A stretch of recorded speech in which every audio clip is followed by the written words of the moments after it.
See, they think God's in the business of criticism when He's made His business going to huge lengths to bring about sinful human beings' reconciliation to Himself. Reconciled to Himself.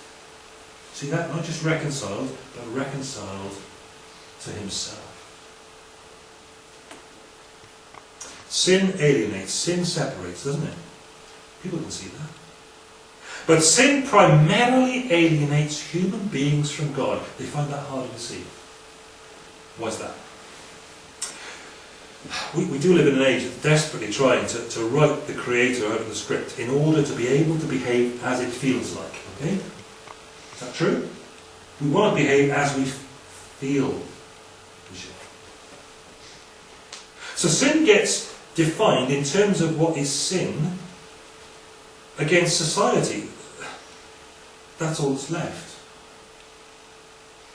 If sin isn't against God, then it's got to be against somebody, because society can't get on if people just behave like that. So we've got to be able to look after society so that there's sin against society if we haven't got sin against God. And sin gets defined in terms of what is sin against society. And now we're on the high road to, if it doesn't hurt anyone else, that's fine, or my private life is my own, or it seems like the most loving thing, and all kinds of stuff of that sort. As soon as sin against society becomes what sin is, rather than sin against God. The fact that private sins colour the water in the tank of society doesn't get recognised. Doesn't get acknowledged. Have you noticed that? Sorry to put you in the spotlight, but my daughter and I were discussing Greek society on the way down to somewhere the other day. And, the issue of the Spartans, because Spartans is AS at the moment, isn't it? Ancient history syllabus. So the Spartans are very much to the fore, And the Spartans defined sin, what's wrong, very much in terms of what their society wanted to see and accept. Look what they ended up with. A society that was a pretty horrible place, if you were weak, infirm, whatever, to live in. You define sin in terms of society and what we feel like, and you end up in a terrible bind. And we've done that. Paul says you've got to be ready to talk about that with people. You've got to be able to show that society is in need of reconciling to God. And that sin is against God. We need to be reconciled to Him, who has made the world we've got to live in. It's true, isn't it? We now live in a world where we are legally obliged to accept immorality as acceptable or be stigmatised, even prosecuted as wrongdoers ourselves.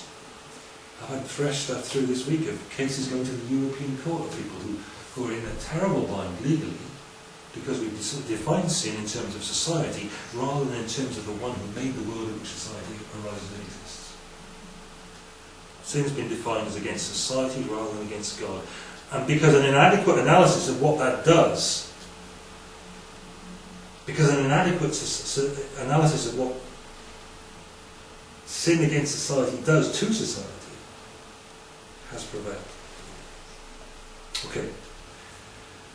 For now, please, from this text, note that God's analysis of our plight and our human condition is that we primarily need to be reconciled to Him so that everything else can be brought into place. We need to communicate that, saying that although the biggest issue on the screen of our mind might be the personal pain or relational dysfunctionality that sin has brought into our experience, the biggest issue in the cosmos is the root cause of what we're experiencing. The biggest issue is that we've sinned against and been alienated from God.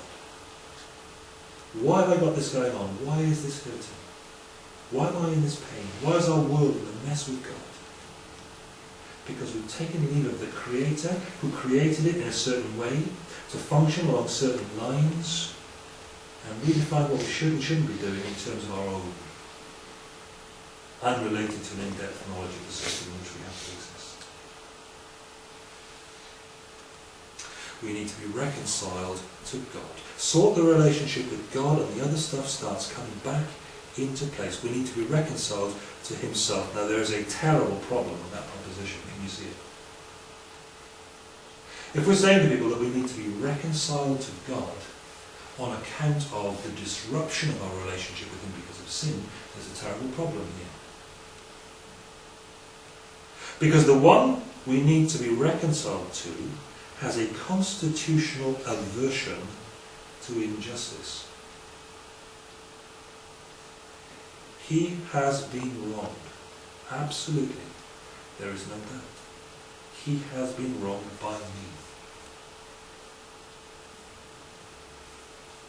And it wouldn't be just for one so just as he to shrug that off and make like he can simply forget.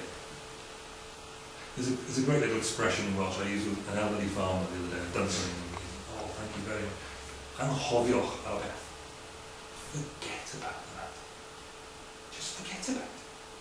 And we can say that to one another in our state of, sinfulness, because we're in no position to keep a record of wrongs, are we? God isn't in that position. For God to say, I'm sure he'd said it in Welsh as well, Anghofioch ar beth, right? For him to say that is unthinkable because it would violate his justice. The sin has been committed. And that sort of clear, absolute justice takes place only when the penalty is paid. Excuse me. The virus is still there. It's conquered, but it's still there. So these things happen. The penalty has to be paid. So, okay, we're happy with that. That's fine. We'll pay. Let's pay.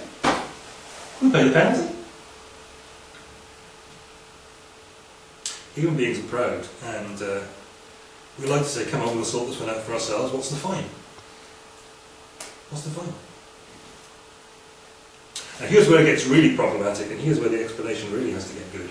There isn't a fine for what we've done, or a few penalty points on your licence.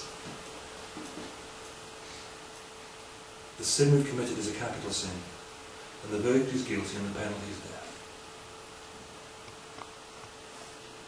Or an orderly queue to pay. We're now not so keen to pay it. So here comes the bit we've been waiting for. Someone else is going to have to lay down their sinless life to pay the penalty that was rightly due to me.